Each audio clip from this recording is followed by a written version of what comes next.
Hello, everyone. Happy New Year's Eve. I am Jennifer Lynn Adams, and I'm here telling my extra-abled story. If you have not yet subscribed, please subscribe to my channel below. 2020 started off like any other year. It was fairly normal at the beginning. I know, just like the rest of you, I had a lot of plans for this year. I had plans to travel, I had plans for business. But what I can tell you is that this year began very exhausted.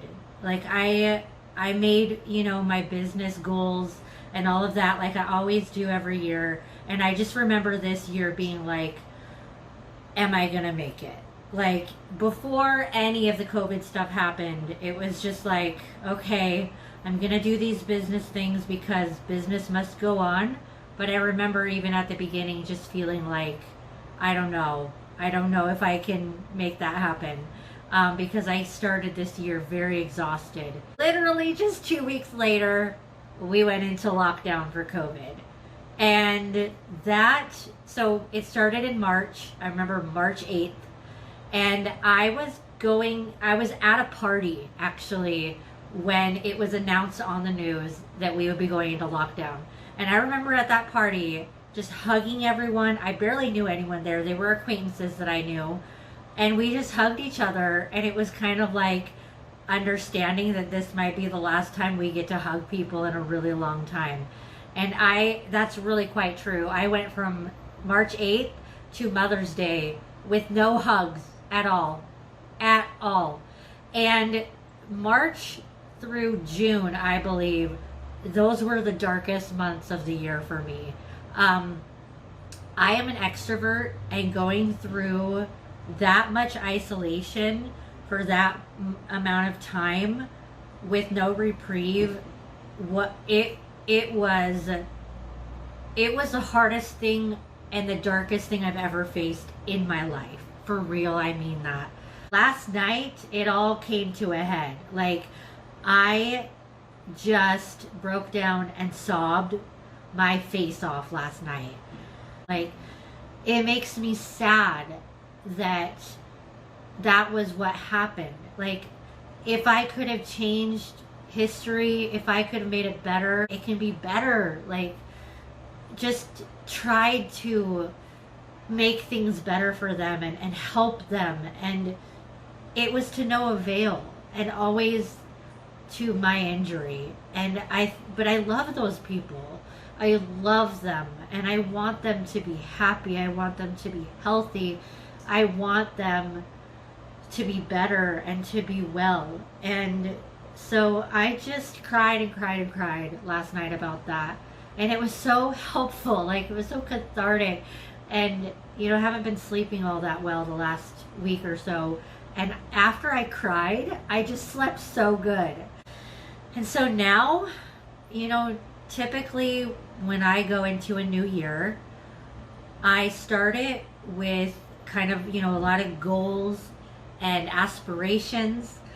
And this year, when I prayed and I asked God what he saw for 2021, which is what I do every year, he said, this is not a year to start accomplishing things yet.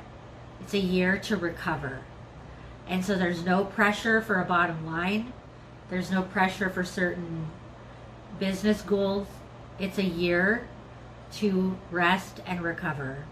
And so I just pass that on to you.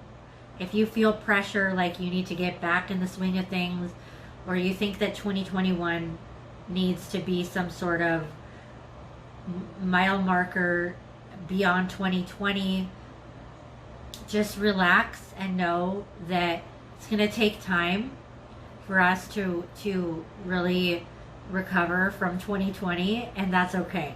There's no pressure to make things happen. Don't force anything. Just rest and recover. I'm going to spare you all the nitty-gritty details of 2020.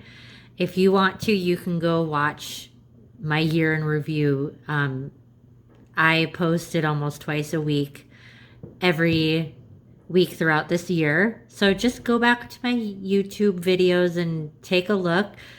But what I will say is this, hands down, was a year that I faced more darkness in my life, in myself, in the world around me, more than I ever have in my life, ever. And I learned a lot from that.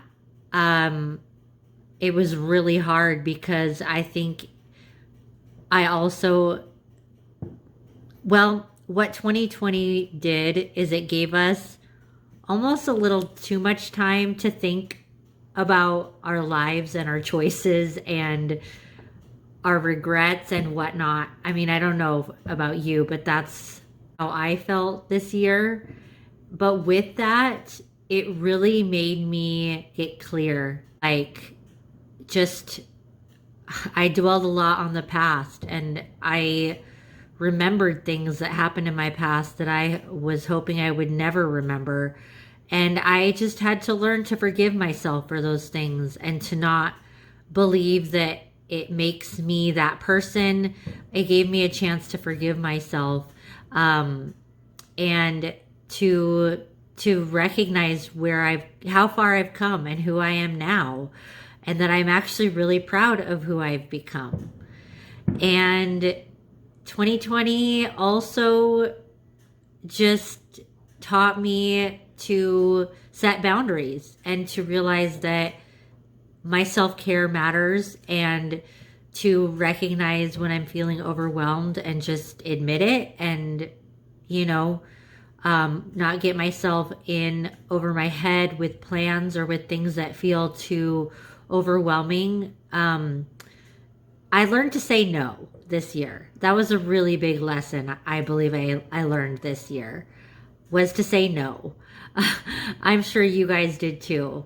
That's just a few things, but I think the number one thing that I could say, if I could sum it up in one thing, the biggest thing I learned this year was that I'm strong and that I can endure a lot more than I ever thought I could. And that is a wonderful thing, a wonderful gem of truth that I am thankful to have brought out of this year. So tell me, you guys, what did you learn in 2020? And what do you feel 2021 holds for you? Thank you guys for watching my channel this year, and I hope that we can make a lot more video. I will be making more videos in 2021. I hope that we can bring in more viewers this year. That's a goal of mine. I'd like to increase my views. I'd like to, surpass what I've done and get this channel monetized. So hopefully that will happen this year. You guys, this is the coolest thing. All of our neighbors are cheering and setting off fireworks. This has never happened in years past. It's like the 4th of July.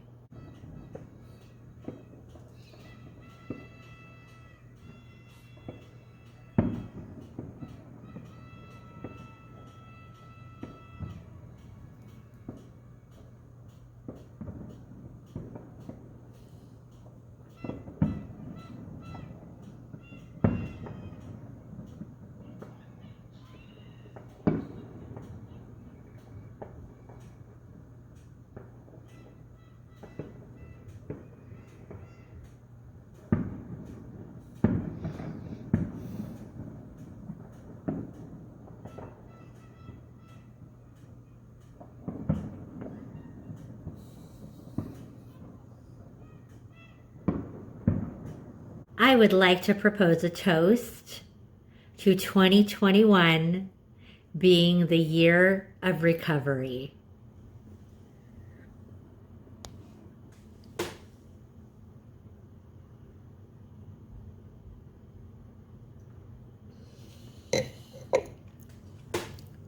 God bless you guys, and Happy New Year.